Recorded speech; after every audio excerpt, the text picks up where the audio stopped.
loves silence not because it's secretive or mysterious, but because it needs time and space to grow success, like a seed begins quietly beneath the soil. It doesn't announce itself to the world. It doesn't demand attention or validation. It simply works steadily and silently until one day it emerges tall and strong for all to see, and yet so many of us feel compelled to tell the world what we're doing, what we're planning, and how we're going to get there. Why is that? Maybe it's a need for recognition or approval. Maybe it's the thrill of saying, "Look at me. I'm on my way," but here's the problem. The more you talk about your plans, the less energy you have to actually execute them. It's a strange paradox, isn't it? Sharing too much can drain the very momentum you need to succeed. In my years of business and personal development, I've seen this play out time and time again.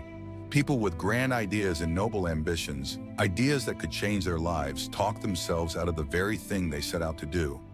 How by telling too many people too soon, they expose their dreams to the cold winds of doubt, criticism, and distraction, and before they know it, the fire they once felt has burned out. So today I want to share with you the philosophy of keeping your plans close to your chest. Not out of secrecy, but out of wisdom. We'll explore how to cultivate a mindset that values action over words, focus over fanfare, and results over recognition. Because at the end of the day, it's not what you say you'll do that matters. It's what you actually accomplish. Keeping your plans to yourself can be so powerful.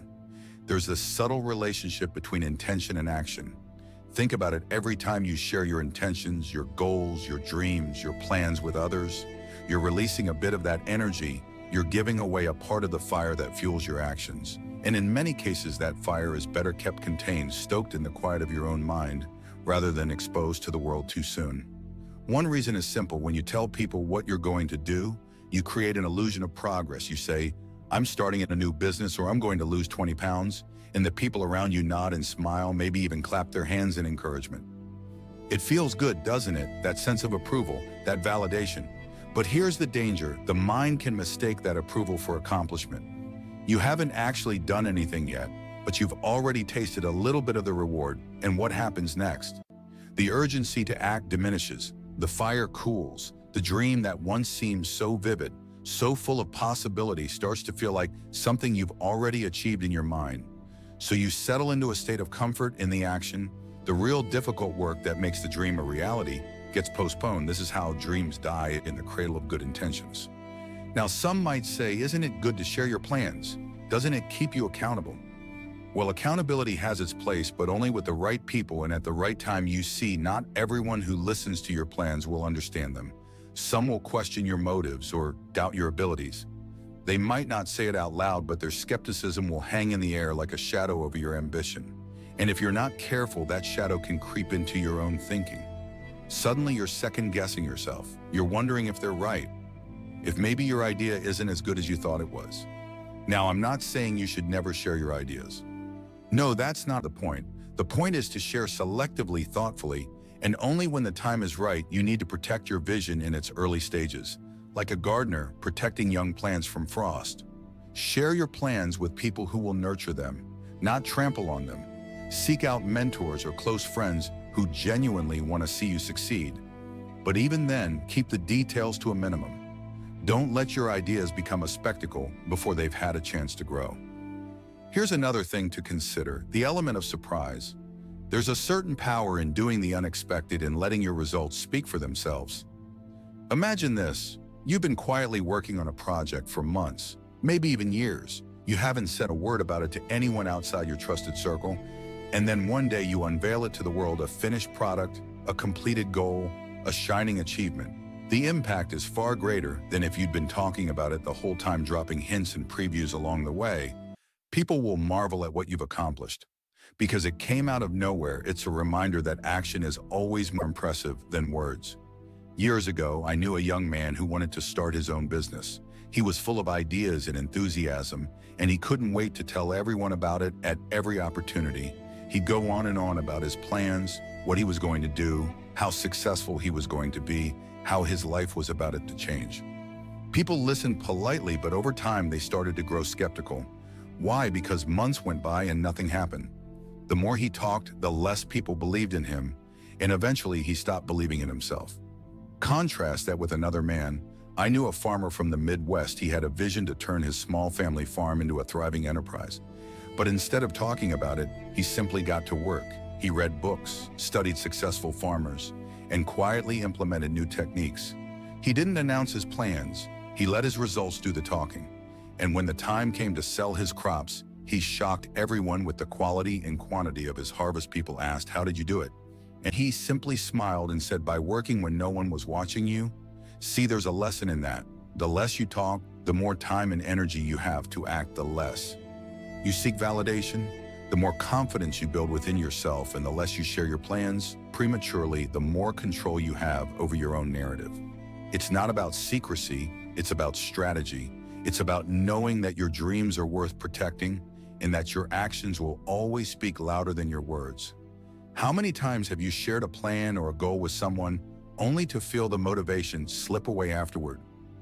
How many times have you let the opinions of others influence your path? These are important questions because they reveal how much power we give away when we speak too soon. But the good news is you can take that power back. You can choose to focus on action to guard your dreams and to let your success be the thing that speaks for you. The world is full of noise, isn't it?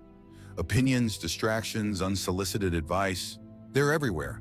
And when you start sharing your dreams too freely, you're inviting that noise into your life. You're opening the door to criticism, doubt, and even envy. These are forces that can derail even the best laid plans. If you're not careful, think about it when you tell someone about your big idea. How often do they respond with genuine enthusiasm and support? Sometimes they do, but often people respond with caution, skepticism, or even subtle discouragement. They might say, "Are you sure that's a good idea?" or "That sounds risky," or "I knew someone who tried that and failed." These comments might seem harmless, but they can plant seeds of doubt in your mind, and doubt is a dangerous thing. It can grow quickly and choke the roots of your ambition, but it's not just the doubters you need to watch out for. They're also the envious, the people who resent your ambition because it reminds them of what they haven't accomplished. They might not say it outright, but their subtle negativity can drain your energy just the same. And then there are the well-meaning advisors, the ones who genuinely want to help, but end up confusing you with conflicting opinions and unsolicited suggestions. All of this noise can pull you away from your original vision, leaving you scattered and uncertain. That's why discretion is so powerful. When you keep your plans to yourself, you're protecting your focus. You're creating a quiet space where your ideas can grow free from the interference of others. It's like building a greenhouse for your dreams, a place where they can flourish in the right conditions until they're strong enough to face the elements. It's important to start building momentum. Momentum is a precious thing. It's the forward motion you create when you take consistent, purposeful action toward your goals. And here's the key: momentum thrives in silence. When you're focused on doing the work rather than talking about the work, you build a rhythm. Each small step you take reinforces the next, and before you know it, you've made significant progress. But when you start talking about your plans prematurely, you disrupt that rhythm. You shift your focus from action to explanation, from doing to justifying. And every moment you spend explaining yourself as a moment you're not moving forward. It's like trying to drive a car while constantly stopping to show people where you're going. You lose speed, and worse, you lose the sense of purpose that comes from staying in motion. I want to share another story with you, one that illustrates the power of momentum and discretion. There was a friend of mine who decided to write a book. It was a lifelong dream, and he was determined to make it happen. But instead of announcing his plans to the world, he quietly set a goal to write 500 words a day, every day, until the book was finished. He didn't tell anyone what he was doing, not even his closest friends. He just worked day after day in silence. Months later, he finally shared it with a small circle of trusted people. Their reaction, pure admiration. They were amazed at what he had accomplished, not just because the book was good, but because he had done it without seeking attention or validation. And when the book was published, it was a success, not because of any grand announcements, but because the work spoke for itself. Now let me tell you about another friend of mine, someone who was equally passionate about writing, but instead of getting to work, he spent months talking about his plans. He'd call with updates, share outlines, and ask for opinions on every little detail. The more he talked, the less he wrote, and eventually the project fizzled out. Why? Because he spent all his energy seeking approval instead of building momentum. There's a powerful lesson in these two stories. Action breeds confidence, while too much talking breeds hesitation. When you take consistent action, even in small doses, you prove to yourself that you're capable. You build a track record, a sense of accomplishment that fuels your progress. But when you talk too much, you get stuck in the realm of possibilities. What could be, what might be, without ever crossing the bridge to reality. Here's the thing, some people worry that keeping their plans private makes them seem secretive or aloof. But here's the truth. Discretion isn't about shutting people out. It's about preserving your focus. It's about recognizing that your dreams are precious and that not everyone deserves a front row seat to your journey. Think of it this way, when you're planting a garden, you don't invite the whole neighborhood to walk through the soil before the seeds have sprouted. You protect the ground, you water it carefully, and you wait until the first shoots appear. Only then do you invite others to admire the fruits of your labor. The same principle applies to your goals by keeping them private. You're not being secretive, you're being strategic. You're giving yourself the space to grow, to learn, and to adapt without the pressure of external expectations. And when the time comes to share your success, it will be all the more powerful because it's backed by real results. So here's a challenge for you. The next time you set a goal, resist the urge to announce it to the world instead. Channel that energy into action, write it down. Make a plan and take the first step quietly, deliberately, and with full focus. Remember, the goal isn't to impress others with your intentions. It's to impress yourself with your accomplishments. There's something profoundly liberating about moving in silence. It frees you from the weight of external expectations and allows you to operate on your own terms. Think about it, when you announce your plans to the world, you're putting yourself under a spotlight. Suddenly, people are watching, waiting, and maybe even judging. That pressure can be stifling, especially in the early stages of a project when things are still uncertain and fluid. You see, success is rarely a straight line. It's a journey of trial and error, of taking 2 steps forward and 1 step back. And when you're under the public eye, those setbacks can feel magnified. Every misstep becomes a potential point of criticism. Every delay, a source of scrutiny. But when you keep your plans private, you give yourself the freedom to fail quietly, to learn from your mistakes without the added burden of outside opinions. This is why discretion isn't just a strategy. It's a gift you give to yourself. It's a way of creating a safe space where you can experiment, grow, and refine your ideas without distraction. And here's the beautiful thing. When you're not seeking approval or validation, you become more connected to your own instincts. You start to trust yourself more deeply, to rely on your own judgment rather than the opinions of others. I know what you're thinking. Isn't feedback important? Don't I need input from others to make my ideas better? And the answer is yes. Feedback is invaluable, but it has to come at the right time and from the right people. Not everyone is qualified to give you constructive input, and not every stage of your journey is the right time to seek it early on. When your vision is still taking shape, it's better to focus on the work itself. Once you've made progress, once you've built something tangible, that's the time to invite feedback from people you trust and respect. I once worked with a man who was incredibly gifted at spotting opportunities. He had an knack for seeing potential where others saw obstacles. But he had one fatal flaw. He couldn't stop talking about his ideas. Every time he came up with a new concept, he'd rush to share it with anyone who would listen. And what happened more often than not, someone else would act on the idea before he did. He gave away his advantage by revealing his plans too soon. Contrast that with another businessman.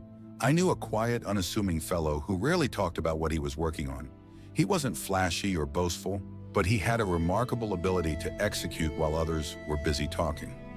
He was busy building, and when he unveiled his work, it was always impressive, well thought out, polished, and ready for the world to see. He didn't need to announce his intentions because his results spoke louder than words ever could. This brings us to another key principle. Results are your best advertisement. When you achieve something significant, people will take notice without you having to say a word. Your success will naturally attract attention, and that attention will be far more meaningful than anything you could have generated by talking about your plans. Prematurely, think of it as a ripple effect. Your actions create waves that reach far and wide, touching people in ways that words never could. But there's another reason to keep your plans private, one that's often overlooked. It has to do with the power of focus. When you share your plans with others, you're not just giving away energy, you're also inviting distractions. People will start asking questions, offering suggestions, and sharing their own ideas, which can pull you in a dozen different directions. Before in your ear, the easier it is to stay on track. What would it look like if you applied this principle to your own life? Imagine starting a new project, a business, a creative endeavor, a personal goal, and telling no one about it. Imagine working quietly, steadily, without seeking validation or approval. What might you accomplish in that space of silence? How much further could you go without the weight of outside expectations? This is the essence of what we're talking about today. The freedom to work on your own terms, the power to let your actions speak louder than your words, and the wisdom to protect your dreams until they're ready to be shared. It's not about being secretive or aloof, it's about being intentional. It's about recognizing that your energy, your focus, and your momentum are too valuable to waste on idle chatter. And when the time comes to reveal what you've been working on, when the results are there for all to see, you'll find that your success carries a weight, a substance that words alone could never convey. You'll have the satisfaction of knowing that you didn't just talk about your dreams, you made them a reality. So the idea of keeping your plans private isn't about withholding or hiding. It's about understanding the value of your energy and focus. It's about protecting the fragile beginnings of your dreams, nurturing them in silence until they're strong enough to stand on their own. It's about recognizing that action is all more powerful than words, and that results speak louder than any announcement ever could when you choose to keep your plans to yourself. You're making a statement not to the world but to yourself. You're saying, I trust my ability to see this through. I don't need applause to get started, and I don't need permission to pursue my goals. That kind of confidence is rare, and it's incredibly powerful. It gives you the freedom to act without fear, to learn from your mistakes without judgment, and to grow at your own pace. And here's the beautiful part. When you succeed, you'll inspire others not by what you said you were going to do, but by what you've actually done. Your actions will become a beacon, a reminder to others that real progress comes from focused discipline and quiet determination. You'll show them that it's not about how loudly you proclaim your intentions, it's about how steadfastly you pursue them. So as you move forward from here, I want to challenge you to embrace this philosophy. The next time you set a goal, resist the urge to announce it to the world instead. Write it down, make a plan, and get to work. Let your actions do the talking, and let your results be the proof. Trust that when the time is right, the world will notice, and when they do, it will be because you've earned it. Remember, success doesn't need to shout. It doesn't need a spotlight or a stage. It grows quietly, steadily, in the quiet moments when no one is watching. So guard your dreams, nurture your focus, and let your actions speak for themselves. That's the path to true success, and it's a path worth walking.